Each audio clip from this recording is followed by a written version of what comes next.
જ્યારે કોઈ એક વસ્તુ સમસ્યાનું સમાધાન શોધી કાઢે છે ત્યારે એવી ભ્રાંતિ ફેલાય છે કે દરેક સમસ્યાનું આ જ સમાધાન છે।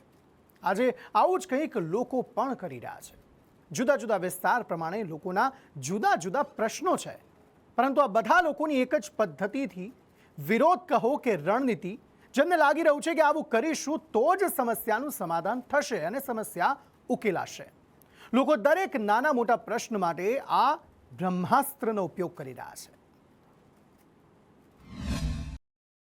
ચક્કાજામનું બ્રહ્માસ્ત્ર।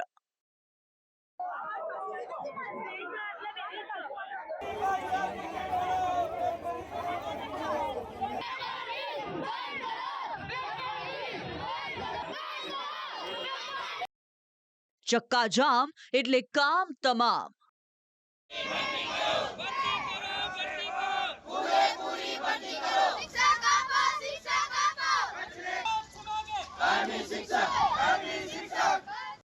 એક સમાધાન, ચક્કાજામ।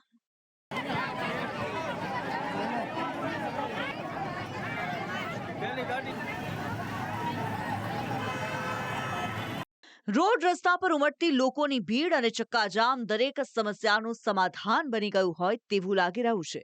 પ્રશ્ન કોઈ પણ હોય, ઉકેલ તો ત્યારે જ આવે જ્યારે લોકો રસ્તા પર ઉતરે છે, હલ્લા બોલ કરે છે, ચક્કાજામ કરે છે।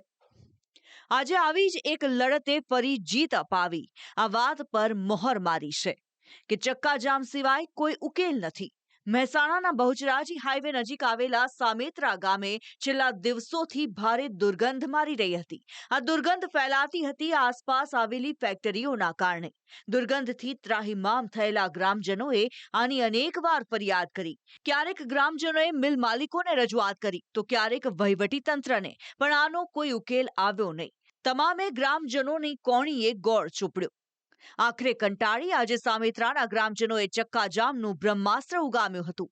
ગ્રામજનોએ હાઈવે પર ચક્કાજામ કર્યો। આ ચક્કાજામમાં પુરુષોની સાથે ગામની મહિલાઓ પણ જોડાઈ।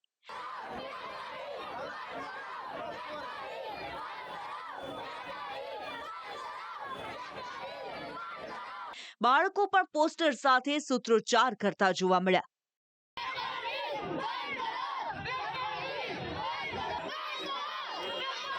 હાઈવે પર વાહનોના પૈડા થંભી જતા વહીવટી તંત્ર દોડતું થઈ ગયું। પોલીસ અધિકારીઓ અને તંત્રના અધિકારીઓ ત્યાં આવી પહોંચ્યા।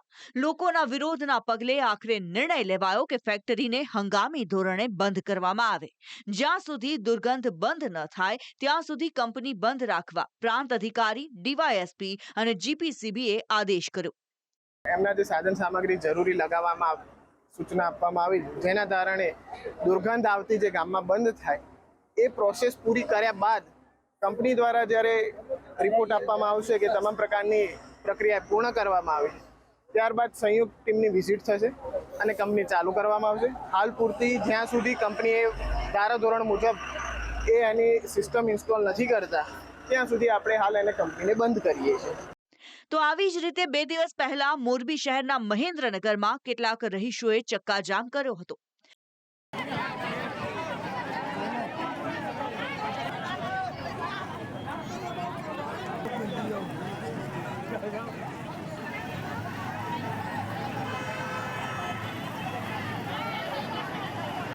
કાંજિત જ્યોત અપાર્ટમેન્ટ અને આસપાસની મહિલાઓ પીવાના પાણીની સમસ્યા મુદ્દે રસ્તા પર બેસી ગઈ હતી। ચક્કાજામ કરતા વાહન ચાલકો ભારે મુશ્કેલીમાં મુકાયા હતા।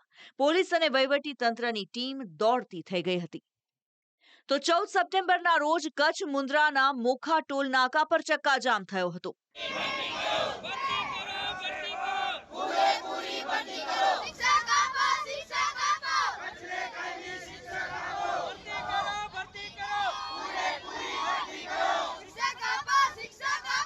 કચ્છમાં શિક્ષકોની ઘટ અને ભરતીમાં થતા વિલંબને લઈને આશાપુરા ટ્રસ્ટ અને સ્થાનિક ઉમેદવારોએ ટોલ નાકા પર ચક્કાજામ કર્યો હતો। કચ્છમાં છેલ્લા ઘણા સમયથી શિક્ષકોની ઘટ સતાવી રહી છે અને આશાપુરા ચેરિટેબલ ટ્રસ્ટ છે તેમના દ્વારા આંદોલન કરવામાં આવી રહ્યું છે. આજે મુન્દ્રાના મોખા ટોલનાકા ખાતે પણ અત્યારે વિરોધ પ્રદર્શન કરવામાં આવ્યું છે. તમે જોઈ શકો છો તે પ્રમાણે મોટી સંખ્યાની અંદર લોકો જોડાયા છે અને વિદ્યાર્થીઓ છે તે પણ હાથમાં બેનરો સાથે અત્યારે વિરોધ પ્રદર્શન કરી રહ્યા છે. રાજ્યમાં સૌથી વધારે કચ્છ જિલ્લામાં શિક્ષકોની ઘટ છે. રાજ્ય સરકારે ખાસ ભરતીની જાહેરાત તો કરી, પરંતુ પૂરતા પ્રમાણમાં હજુ પણ કચ્છમાં શિક્ષકોની ભરતી છે તે પૂરી થઈ નથી, જેના કારણે આજે પણ કચ્છમાં શિક્ષણની સ્થિતિ દિવસે ને દિવસે કથળી રહી છે. ત્યારે આશાપુરા ચેરિટેબલ ટ્રસ્ટ દ્વારા અગાઉ અનેકવાર રાજ્ય સરકારમાં રજૂઆત કરી છે, પરંતુ સરકાર છે તે કચ્છમાં શિક્ષકોની ભરતી કરતી નથી, જેના જ કારણે અત્યારે મુન્દ્રાનો મોખા ટોલનાકા છે ત્યાં વિરોધ પ્રદર્શન કરવામાં આવ્યું છે. ચક્કાજામના પગલે ટોલ નાકા પર વાહનોની કતાર લાગતા પોલીસે ચક્કાજામ કરી રહેલા લોકોની અટકાયત કરી હતી.